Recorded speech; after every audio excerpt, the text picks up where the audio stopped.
Welcome.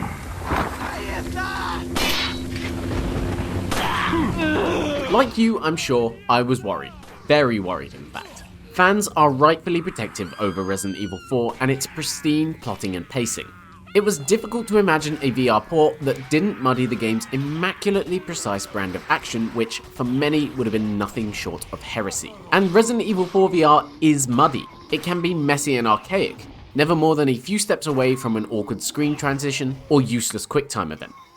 But it can just as often work surprisingly well, with moments of refreshed intensity and heightened horror. It's not often you get the chance to experience something so cherished with fresh eyes.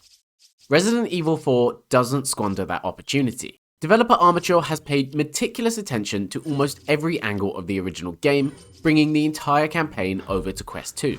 Resident Evil 4 itself was something of an overhaul for the series, ditching the static cameras and at least partially the tank controls of the original games. But this VR version is almost unrecognizable.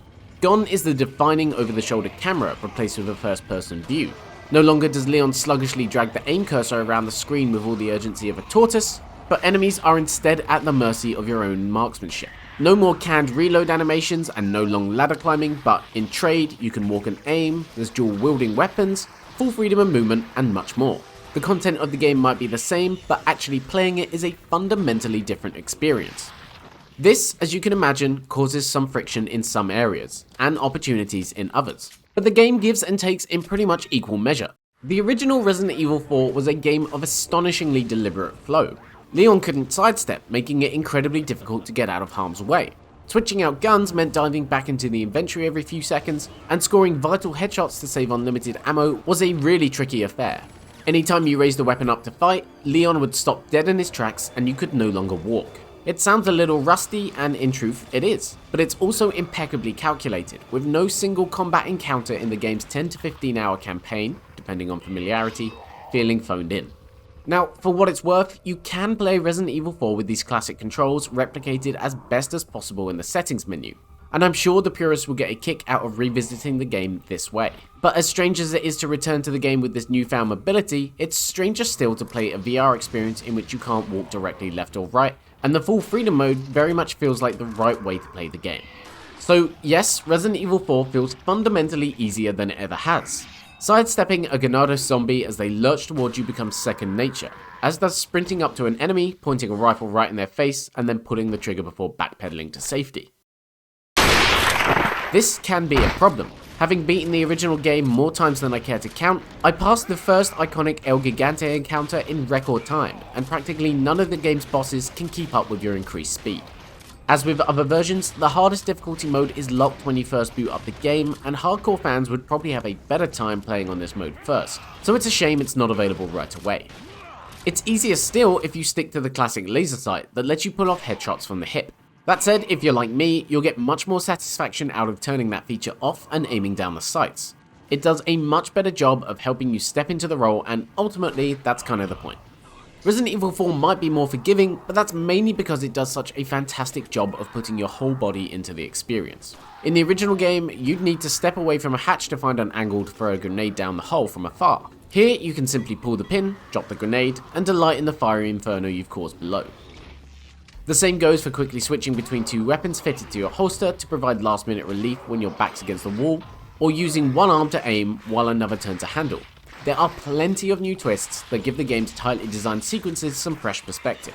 That freedom is at the core of Resident Evil 4 VR, and it's also exactly why you should play the original game as intended before experiencing it on Oculus Quest.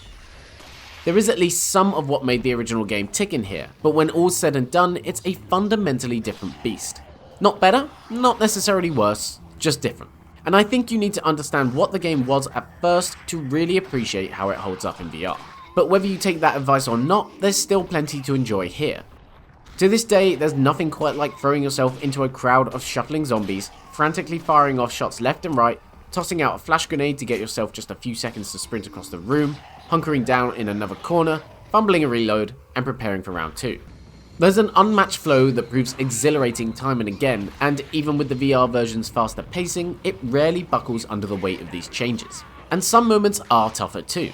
The cramped confines of the early cabin shootout, in which Leon and companion Lewis must hold off hordes of home invaders, is even more claustrophobic than before, with limited room to move even your arms amongst the sea of ghoulish bodies. You'll also be either delighted or horrified to know that its scariest moments are much more frightening. I'm looking at you, mazed with angry zombie dogs. Though overall the game remains a very manageable level of terror. Armature has certainly performed a small miracle getting some sense of cohesion out of this port then, but even the might of Facebook funding can't fully escape some of Resident Evil 4's original 2D design. It gets incredibly bothersome to have the action constantly interrupted by the original's cutscenes, which are displayed on a 2D screen and often break the illusion, if not outright disorienting you.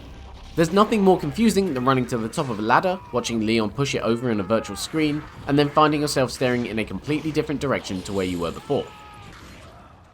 Mercifully, you can turn off most of the game's QuickTime events, but some are unavoidable, which means a lot of waving your arms around to pull Leon up over ledges or backflip over lasers. And you can't help but wonder if we'd have been better off with an abridged version of the game that skipped these sections. For example, there's one moment in which Leon rides a minecart.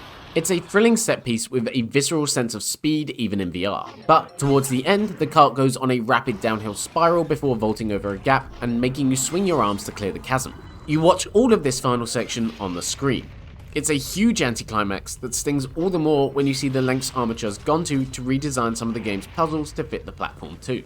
Other smaller issues make themselves known throughout. You can't duck under trip mines despite throwing yourself to the floor, for example. And I encountered just a few glitches I've never seen in the original game, like sending one late game boss running in circles as I leaned over a ladder. Enemies can shoot through what you might have mistaken for cover meanwhile, and it's tougher to take care of Ashley in the game's escort missions when you often can't see where she actually is. Perhaps my biggest gripe beyond the cutscenes is problems with the spatial audio, which constantly makes you feel like an enemy is breathing down your neck when they're in fact behind a wall a good few meters away from you. You'll also be disappointed to learn that the game doesn't have the bonus Mercenaries mode or additional campaigns that featured in past versions, which is a shame given all of the assets and environments they already use are up and running inside the Quest 2. You can at least revisit the target practice minigame whenever you want. If there's one area of Resident Evil 4 VR that is at least definitively better than the original version, it's in the visuals department. Capcom's HD remasters of RE4 were always underwhelming, but Armature has given the game the scrub up it deserves, with upres textures that hold up to the kind of scrutiny you could never really give them on a flat screen. It's especially impressive to revisit some of the original game's most iconic sites from a new angle, and even though it's approaching its 20th anniversary, it overall looks stunning in VR. There are some 2D textures that should really be in 3D, and Ashley looks weirdly tall and incredibly small at the same time, but that's about it. Resident Evil 4 VR is an incredible, if not definitive, take on an all-time classic. There are a lot of rough edges to this port, like constantly cutting to virtual screens, lack of spatial audio, and certain combat encounters that simply don't translate well to VR. But for every moment of wee-waggle boulder dodging or tarnished memories of once much more demanding boss fights, developer Armature mines gold elsewhere. Whether it's brilliantly redesigned puzzles, the slick satisfaction of pulling off headshots with careful aim, or simply taking in the world of terror from a fresh new angle, there are a lot of reasons to relive the horror. I suspect it's best enjoyed as a novel way to revisit one of the all-time greats than it is to approach fresh, but whatever your circumstances, you're bound to enjoy the ride. Games like The Walking Dead, Saints and Sinners might be the future of VR, but Resident Evil 4 is a welcome reminder that it's well worth looking to the past too. Thanks so much for watching this review. If you liked it, make sure to like, subscribe and comment, hit the notifications button, and we'll see you soon for more VR reviews. Thank you. Come back anytime.